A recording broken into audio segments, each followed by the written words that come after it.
Doctor Mahbubur Rahman মোল্লা কলেজের রসায়ন বিভাগের পক্ষ থেকে 2020-21 শিক্ষাবর্ষের একাদশ শ্রেণীর শিক্ষার্থীদেরকে জানাই আন্তরিক শুভেচ্ছা ও অভিনন্দন।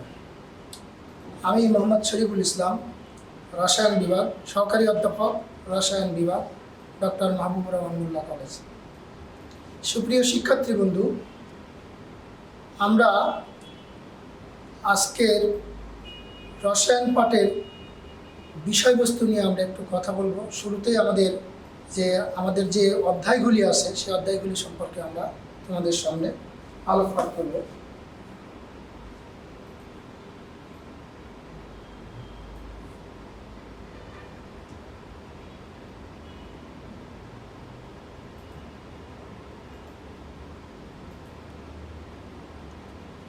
সুপ্রিয় শিক্ষার্থী বন্ধু, রসায়ন প্রথম পত্রের প্রথম অধ্যায়ের নাম আছে ল্যাবরেটরি নিরাপদ ব্যবহার, সেফ ইউজ অফ ল্যাবরেটরি। গুণগত রসায়ন, কোয়ালিটেটিভ কেমিস্ট্রি বা কোয়ালিটেটিভ অ্যানালাইটিক্যাল কেমিস্ট্রি। মৌলের পর্যায়বৃত্ত ধর্ম ও রাসায়নিক বন্ধন, periodic properties and bonding in elements. রাসায়নিক পরিবর্তন, কেমিক্যাল চেঞ্জ। কর্মমুখী রসায়ন, ভোকেশনাল কেমিস্ট্রি। সুপ্রিয় শিক্ষার্থী বন্ধু, তোমরা অধ্যায়ের নাম থেকেই বুঝতে পারতেছো আমাদের যে প্রথম অধ্যায়টি রয়েছে ল্যাবরেটরি নিরাপদ ব্যবহার। এখানে রয়েছে প্র্যাকটিক্যালের সাথে সংশ্লিষ্ট বিষয়গুলি। সুপ্রিয় শিক্ষার্থী বন্ধু, প্র্যাকটিক্যালের সাথে সংশ্লিষ্ট বিষয়গুলো আমাদেরকে ল্যাবে নিয়ে হাতে নাতে তোমাদেরকে দেখাতে হবে। এই জন্য আমরা সিদ্ধান্ত নিয়েছি রসায়ন বিভাগের পক্ষ থেকে যে শিক্ষার্থীরা যখন কলেজে সশরীরে অবস্থান করবে তখন আমরা ল্যাবে গিয়ে ইনস্ট্রুমেন্টগুলো আগে দেখাবো, তারপরে এই বিষয়ের পরে এই অধ্যায়ের উপর আমরা ক্লাস নেব। এই জন্য আমরা এই অধ্যায়টা আপাতত অফ রেখেছি অনলাইন ক্লাসে। আমরা শুরু করবো গুণগত রসায়ন। গুণগত রসায়নের যে বিষয়গুলি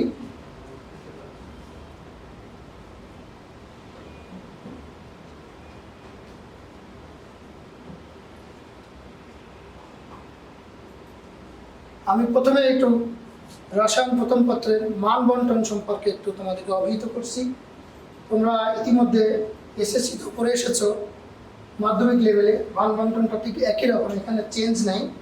তোমরা দেখতে পাচ্ছ রসায়ন তত্ত্বীয় প্রথম পত্র স্লাইডে 75 মার্কস। ক বিভাগ সৃজনশীল বহু নির্বাচনী প্রশ্ন এমসিকিউ 25 নম্বর, অর্থাৎ 25টি প্রশ্ন থাকবে, প্রত্যেকটি প্রশ্নের উত্তর দিতে হবে, এখানে কোনো বিকল্প প্রশ্ন থাকবে না।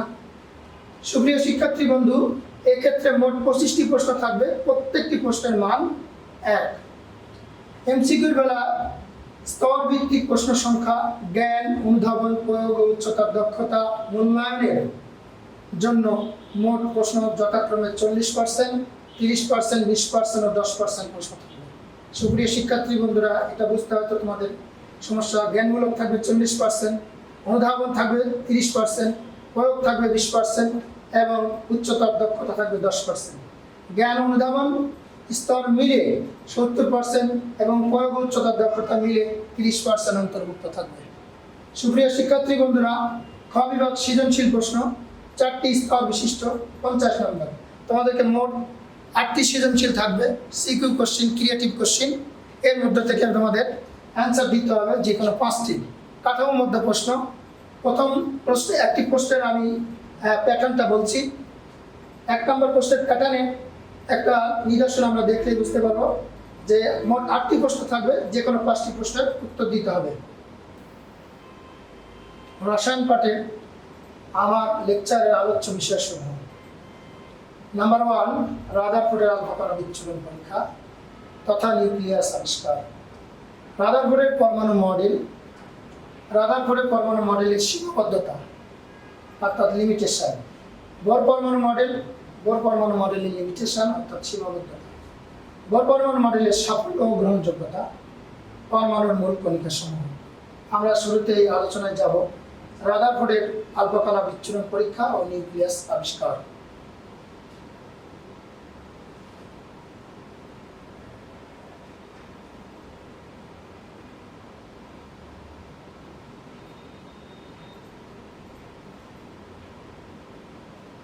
সুপ্রিয় শিক্ষার্থী বন্ধুরা, রাদারফোর্ডের আলফা কণা বিচ্ছুরণ পরীক্ষার আগে আমাদেরকে কয়েকটি বিষয় খুব ক্লিয়ার কনসেপ্ট আমাদেরকে নিতে হবে। সেটা হলো যে 1897 সালে স্যার জে থমসন ক্যাথোড রশ্মির উপর পরীক্ষা চলাকালে ইলেকট্রন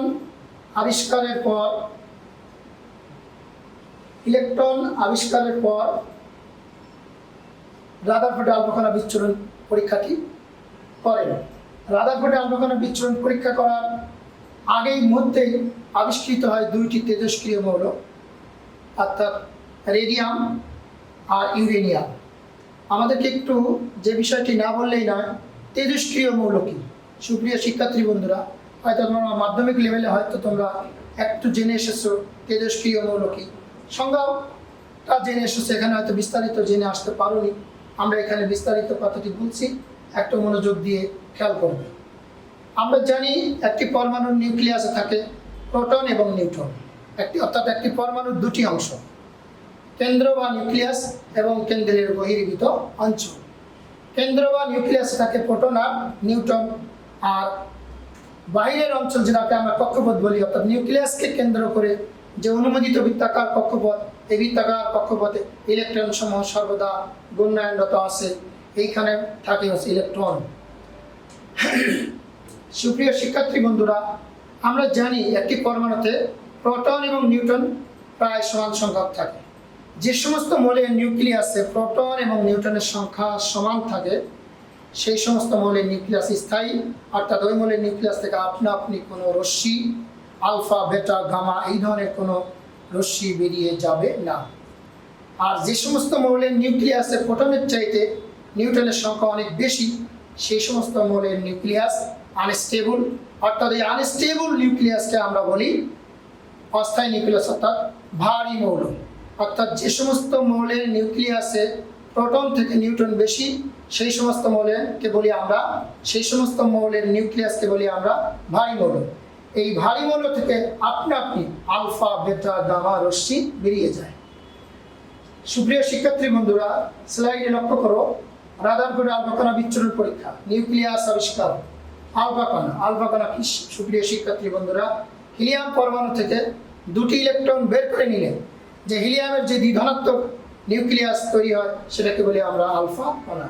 হিলিয়াম পরমাণু থেকে দুইটি ইলেকট্রন বের করে নিলে যে দ্বিধনাত্মক হিলিয়াম নিউক্লিয়াস অবশিষ্ট থাকে, তাকে আলফা কণা বলে। সুপ্রিয় শিক্ষার্থী বন্ধুরা, আলফা কণার কিছু ক্যারেক্টার, কিছু বৈশিষ্ট্য সম্পর্কে আমরা এখন ধারণা নেব। যৌগিক কণা অর্থাৎ কম্পোজিট কণা।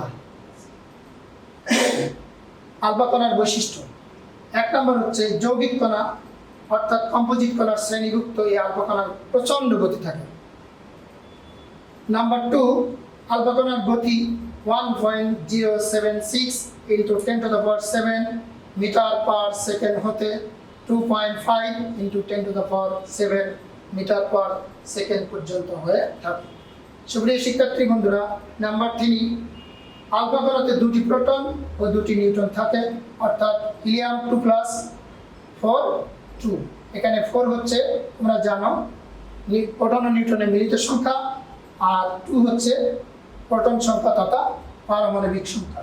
তাই আলফা কণার ভর সংখ্যা 4। আমরা জানি কোন মৌলের নিউক্লিয়াসে অবস্থিত প্রোটন এবং নিউট্রনের মিলিত সংখ্যাকে বলা হয় ভর সংখ্যা। যেহেতু প্রোটন ও নিউট্রনের মিলিত সংখ্যা হিলিয়াম নিউক্লিয়াসে 4, তাই আলফা কণার ভর সংখ্যা 4। সুপ্রিয় শিক্ষার্থী বন্ধুরা, রাদারফোর্ডের আলফা কণা বিচ্ছুরণ পরীক্ষার জন্য যে প্রয়োজনীয় উপকরণ, প্রয়োজনীয় ইনস্ট্রুমেন্ট, সেগুলো আমরা এখন দেখব। রাদারফোর্ডের পরীক্ষায় প্রয়োজনীয় উপকরণ। নাম্বার 1, তেজস্ক্রিয় মৌল থেকে নির্গত আলফা কণা। সুপ্রিয় শিক্ষার্থী বন্ধু, আমরা সবেমাত্র জেনে এসেছি তেজস্ক্রিয় মৌল কি, অর্থাৎ যে সমস্ত মৌল থেকে আপনা আপনি আলফা, বেটা, গামা রশ্মি বেরিয়ে যায়, এই আলফা, বেটা, গামা রশ্মি বেরিয়ে যাওয়ার গুণ বিশিষ্ট ধর্মকে বলা হয় তেজস্ক্রিয়তা। আর যে সমস্ত মৌলের নিউক্লিয়াস থেকে আলফা, বেটা, গামা রশ্মি আপনা আপনি বেরিয়ে যায়, সেই সমস্ত মৌল বা নিউক্লিয়াসকে বলা হয় তেজস্ক্রিয় মৌল। অর্থাৎ ভারী মৌলগুলোকে থেকে তেজস্ক্রিয় রশ্মি নির্গত হয়। ভারী মৌল কারা? ইতিমধ্যে আমরা আলোচনা করেছি। ভারী মৌল হচ্ছে যে সমস্ত মৌলের নিউক্লিয়াসে প্রোটনের চাইতে নিউটনের অনুপাত অনেক বেশি। সেই সমস্ত মৌলের নিউক্লিয়াস থেকে আপনা আপনি আলফা বেটা গামা রশ্মি বেরিয়ে যায়, এদেরকে বলা হয় তেজস্ক্রিয় মৌল। Say for example and justify your answer. সুপ্রিয় শিক্ষার্থী বন্ধুরা, তোমরা জানো ইউরেনিয়ামের প্রোটন প্লাস নিউটনের মিলিত সংখ্যা 235 এবং শুধু প্রোটন সংখ্যা 92। তাহলে আমরা যদি এখানে নিউটন সংখ্যা বের করি তাহলে আমরা এখানে পাই 41। সুপ্রিয় শিক্ষার্থী বন্ধুরা, তোমরা দেখতে পাচ্ছ প্রোটন ও নিউটনের অনুপাত, প্রোটন হচ্ছে 92 আর নিউটন হচ্ছে 141। এখানে আমরা দেখতে পাচ্ছি প্রোটনের চাইতে নিউটনের সংখ্যা অনেক বেশি, সুতরাং এটি ভারী মৌল। সুতরাং এই মৌলের নিউক্লিয়াস আনস্টেবল। এই মৌলের নিউক্লিয়াস থেকে আপনা আপনি আলফা বেটা গামা রশ্মি বেরিয়ে যাবে, আর এই জন্য এই ইউরেনিয়ামকে আমরা তেজস্ক্রিয় মৌল বলে থাকি। সুপ্রিয় শিক্ষার্থী বন্ধুরা, তেজস্ক্রিয় মৌল থেকে নির্গত আলফা কণা পাতলা সোনার পাত, যার পুরুত্ব 0.0004 সেন্টিমিটার। 3 নম্বরে লাগবে জিঙ্ক সালফাইডের আবরণযুক্ত একটা পর্দা। সুপ্রিয় শিক্ষার্থী বন্ধুরা, আমরা এখন লক্ষ্য করব রাদারফোর্ডের পরীক্ষার বর্ণনা। বিজ্ঞানী রাদারফোর্ড প্রচণ্ড শক্তিসম্পন্ন দ্বিধনাত্মক চার্জযুক্ত আলফা কণাসমূহকে একটা পাতলা সোনার পাতের উপর টার্গেট বা নিক্ষেপ করেন। সোনার পাতের চারিদিকে ঘিরে জিঙ্ক সালফাইডের আবরণযুক্ত একটা গোলাকার পর্দা রাখেন। জিঙ্ক সালফাইডের আবরণের উপর পতিত আলফা কণা আলোক রশ্মি সৃষ্টি করে। সুপ্রিয় শিক্ষার্থী বন্ধুরা, রাদারফোর্ডের আলফা কণা বিক্ষেপণ পরীক্ষার জন্য তোমাদের এই ফিগারটা সুন্দরভাবে একটু লক্ষ্য করতে হবে। রাদারফোর্ডের আলফা কণা বিক্ষেপণের জন্য আমরা যে ইনস্ট্রুমেন্ট নিয়েছিলাম সেটা হচ্ছে একটা সোনার পাত। সুপ্রিয় শিক্ষার্থী বন্ধুরা, তোমরা দেখতে পাচ্ছ এটা গোল ফয়েল। এইটা যেটা দেখতে পাচ্ছ সেটা হচ্ছে গোল একটা সোনার পাত। তারপর একটা আবরণযুক্ত স্ক্রিন, ডিফ্লেকশন স্ক্রিন, তার জিঙ্ক সালফাইডের আবরণযুক্ত পর্দাটা দেখতে পাচ্ছ স্লাইডে। সুপ্রিয় শিক্ষার্থী বন্ধুরা, রেডিও অ্যাক্টিভ সাবস্টেন্স অর্থাৎ যেখান থেকে যে মৌল থেকে আলফা বেটা গামা রশ্মি বেরোবে অর্থাৎ আলফা কণা বেরোবে, তার স্টোরেজ একটা রেখা দেখতে পাচ্ছ লেড বক্স, অর্থাৎ লেড বক্সের মধ্যে এখানে রেডিও অ্যাক্টিভ সাবস্টেন্স অর্থাৎ আলফা কণা এখানে জমা আছে। সুপ্রিয় শিক্ষার্থী বন্ধুরা, রাদারফোর্ড লক্ষ্য করেন যে এই রেডিও অ্যাক্টিভ সাবস্টেন্স আলফা কণা সোনার পাতের উপর উনি নিক্ষেপ করলেন। সোনার পাতের উপর নিক্ষেপ করলে উনি দেখলেন অধিকাংশ আলফা কণাই সোনার পাত ভেদ করে চলে যায়। স্বর্ণের পাতের পিছনে রাখা যে জিঙ্ক সালফাইডের আবরণযুক্ত পর্দা, সেই আবরণযুক্ত পর্দাকে উজ্জ্বল বা আলোকিত করে। এখান থেকে তার অবজারভেশন ছিল যে পরমাণুর অধিকাংশ স্থানই খালি। সুপ্রিয় শিক্ষার্থী বন্ধুরা, আমাদের জানা দরকার যে পরমাণুর অধিকাংশ স্থানই কেন খালি। সুপ্রিয় শিক্ষার্থী বন্ধুরা, তোমরা জানো যে একটি পরমাণুর দুইটি অংশ, কেন্দ্র বা নিউক্লিয়াস আর কেন্দ্রের বহির্ভূত অঞ্চল। কেন্দ্র বা নিউক্লিয়াসে থাকে প্রোটন আর নিউট্রন, আর নিউক্লিয়াসকে কেন্দ্র করে যে কতগুলো অনুমোদিত বৃত্তাকার কক্ষপথ, এই বৃত্তাকার কক্ষপথে অবস্থান করে ইলেকট্রন। কেন্দ্র বা নিউক্লিয়াসে থাকে যে প্রোটন আর নিউট্রন, আর কক্ষপথে থাকে ইলেকট্রন। একটি ইলেকট্রনের ভর 9.11 ইন্টু 10⁻⁻28 গ্রাম বা 9.11 ইন্টু 10⁻31 কেজি। একটি প্রোটনের ভর 1.673 ইন্টু 10⁻24 গ্রাম। একটি নিউটনের ভর 1.675 ইন্টু 10⁻24 গ্রাম। এটা এজন্য জানা দরকার যে উনি কেন বললেন পরমাণুর অধিকাংশ স্থানই খালি। সুপ্রিয় শিক্ষার্থী বন্ধুরা, পরমাণুর কেন্দ্রে যে নিউক্লিয়াসে যে প্রোটন আর নিউট্রন থাকে, অর্থাৎ ইলেকট্রনের ভর, কক্ষপথে যে ইলেকট্রন থাকে সেই ইলেকট্রনের ভর অতি নগণ্য। অর্থাৎ পরমাণুর যে ভর বলতে আমরা যেটা বুঝি প্রোটন আর নিউট্রন, অর্থাৎ প্রোটন আর নিউট্রন থাকে কেন্দ্রে, অর্থাৎ কক্ষপথে যে ইলেকট্রন থাকে তার ভর অতি নগণ্য। এই জন্য তিনি যখন রেডিও অ্যাক্টিভ সাবস্টেন্স অর্থাৎ আলফা কণার স্বর্ণের পাত্রের উপর নিক্ষেপ করলেন, অধিকাংশ আলফা কণায় সোনার পাত ভেদ করে চলে গেল এবং স্বর্ণের পাতের পিছনে থাকা জিঙ্ক সালফাইডের আবরণযুক্ত পর্দাকে উজ্জ্বল বা আলোকিত করলো। অর্থাৎ কক্ষপথে ছিল ক্ষুদ্রতম কণা ইলেকট্রন, সেই ইলেকট্রন আলফা কণাকে বাধা দিতে পারে নাই। 2 নম্বরে অবজারভেশনে তিনি লক্ষ্য করলেন যে 2-1টি আলফা কণা এদিক সেদিক বেঁকে যায়। সুপ্রিয় শিক্ষার্থী বন্ধুরা, তোমরা দেখতে পাচ্ছ যে 2-1টি আলফা কণার গতিপথ বেঁকে গিয়েছে। এখান থেকে তার অবজারভেশন ছিল যে পরমাণুর কেন্দ্রস্থলে অত্যন্ত ক্ষুদ্র পরিসরে ধনাত্মক আধানযুক্ত একটা ভারী বস্তু আছে। এই কথাটি তিনি কেন বললেন? আমরা রেডিও অ্যাক্টিভ সাবস্টেন্স থেকে যে কণা নিক্ষেপ করছি সেটা হলো হিলিয়াম কণা, অর্থাৎ যার চার্জ হচ্ছে পজিটিভ, অর্থাৎ হিলিয়াম নিউক্লিয়াস যার চার্জ হচ্ছে পজিটিভ অর্থাৎ ধনাত্মক আয়ন। যেহেতু হিলিয়াম কণা নিক্ষেপ করার পর দু একটা কণা এদিক সেদিক বেঁকে গিয়েছে, সুতরাং পজিটিভ কণা যার সাথে সংঘর্ষ হয়ে বেঁকে গেছে সেও তো পজিটিভ, এবং বেঁকে যাওয়া কণার সংখ্যা অত্যন্ত কম। এই জন্য এখান থেকে তার অবজারভেশন ছিল, পর্যবেক্ষণ ছিল যে যার সাথে সংঘর্ষ হয়ে বেঁকে গেছে সে বেশি জায়গা জুড়ে নেয়, অল্প একটু জায়গা জুড়ে আছে, তার চার্জও পজিটিভ। 3 নম্বরে তার অবজারভেশন ছিল যে অধিকাংশ যত আলফা কণা নিক্ষেপ করলেন তার মধ্যে 2-1টা আলফা কণা, অর্থাৎ খুব অল্প সংখ্যক আলফা কণা, প্রতি 20,000 আলফা কণার মধ্যে 1টি আলফা কণা সোজা পথে ফিরে আসে। সুপ্রিয় শিক্ষার্থী বন্ধুরা, তোমরা স্লাইডে দেখতে পাচ্ছ ফিরে আসা আলফা কণা।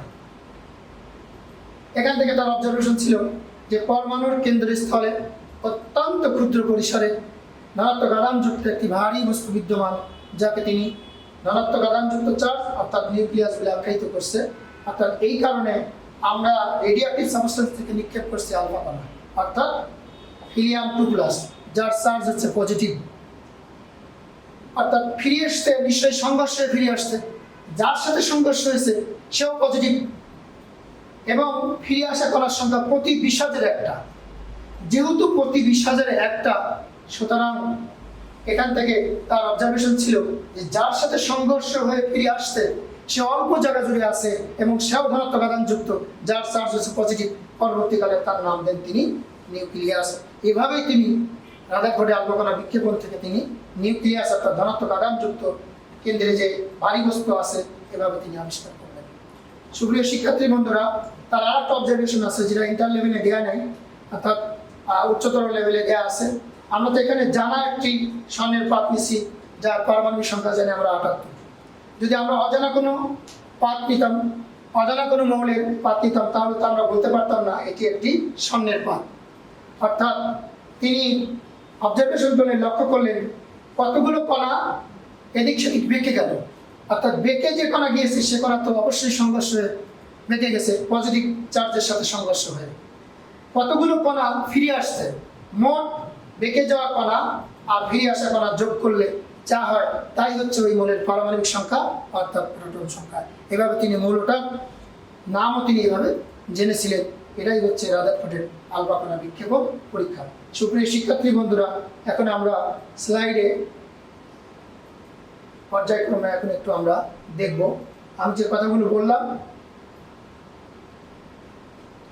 সুপ্রিয় শিক্ষার্থী বন্ধুরা, তার পর্যবেক্ষণ প্রায় 99% কণাই এ পাত ভেদ করে সোজাসুজি চলে যায় এবং জিঙ্ক সালফাইড পর্দাকে আলোকিত করে। তার 1 নম্বর অবজারভেশন ছিল। 2 নম্বর অবজারভেশন, তবে মাত্র কয়েকটি আলফা কণা তার এ পথ বেঁকে পিছনের দিকে চলে যায়, অর্থাৎ যার সাথে সংঘর্ষে বেঁকে গেছে সেও পজিটিভ। যেহেতু বেঁকে যাওয়া কণার সংখ্যা কম, অর্থাৎ যার সাথে সংঘর্ষ হয়েছে সে অল্প জায়গা জুড়ে আছে অবশ্যই। নাম্বার 3, খুব কম সংখ্যক আলফা কণা, প্রায় প্রতি 20,000-এর মধ্যে 1টি আলফা কণা বিপরীত দিকে সোজা পথে ফিরে আসে। অর্থাৎ আমরা নিক্ষেপ করছি আলফা কণা অর্থাৎ ধনাত্মক কণা, যার সাথে সংঘর্ষ হয়েছে নিশ্চয়ই সেও ধনাত্মক। অর্থাৎ এই বেঁকে ফিরে আসা কণার সংখ্যা যেহেতু অতি নগণ্য, সুতরাং যার সাথে সংঘর্ষ হয়েছে সে অবশ্যই ধনাত্মক আধানযুক্ত এবং অল্প জায়গা জুড়ে আছে, সেটার নাম হচ্ছে নিউক্লিয়াস। সুপ্রিয় শিক্ষার্থী বন্ধুরা, সিদ্ধান্ত ডিসিশন পর্যবেক্ষণ থেকে তিনি যে সিদ্ধান্তগুলো দিলেন, পরমাণুর অধিকাংশ স্থানই ফাঁকা। যেহেতু আলফা কণার তুলনায় ইলেকট্রনের ভর অতি নগণ্য, সেহেতু এই ফাঁকা স্থানে ইলেকট্রন আসতে পারে না, তবে এরা আলফা কণার গতিপথের কোনো পরিবর্তন ঘটাতে পারে না। নাম্বার 2, যেহেতু খুব কম সংখ্যক আলফা কণা বিপরীত দিকে ফিরে আসে, এতে প্রমাণিত হয় ওই আলফা কণা সোজাসুজি এর অপেক্ষা বহু কোনো ভারী বস্তুর সাথে সংঘর্ষে পতিত হয়ে তা দ্বারা বিকশিত হয়। অর্থাৎ পরমাণুর কেন্দ্রে পরমাণুর প্রায় সমগ্র ভর অতি ক্ষুদ্র স্থান দখল করে আসে। সুপ্রিয় শিক্ষার্থী বন্ধুরা, নাম্বার 3, যেহেতু আলফা কণার সময় ধনাত্মক চার্জযুক্ত, যা ইতিপূর্বেই বলা হয়েছে, এবং এক্ষেত্রে বিকশিত হয়, সেহেতু পরমাণুর কেন্দ্রটি ধনাত্মক চার্জযুক্ত হবে। তিনি ভারী ও ধনাত্মক চার্জযুক্ত পরমাণুর এই কেন্দ্রকে নিউক্লিয়াস নামকরণ করেন। সুপ্রিয় শিক্ষার্থী বন্ধুরা, তোমাদেরকে ধন্যবাদ। সুপ্রিয় শিক্ষার্থী বন্ধুরা, নাম্বার 4, আলফা কণার গতিপথের পরিবর্তন হিসাব করে দেখেন যে পরমাণুর নিউক্লিয়াসে ধনাত্মক চার্জ এর পরিমাণ মৌলের পারমাণবিক সংখ্যার সমান। সুপ্রিয় শিক্ষার্থী বন্ধুরা, ইতিপূর্বেই এটা নিয়ে আমরা বিস্তারিত আলোচনা করেছি, অর্থাৎ এখানে হয়তো তোমরা দেখে বুঝতে পারবে না, সেজন্য আমি বিস্তারিত আবার কথাটি বলছি। আলফা কণার গতিপথের পরিবর্তন হিসাব করে দেখেন।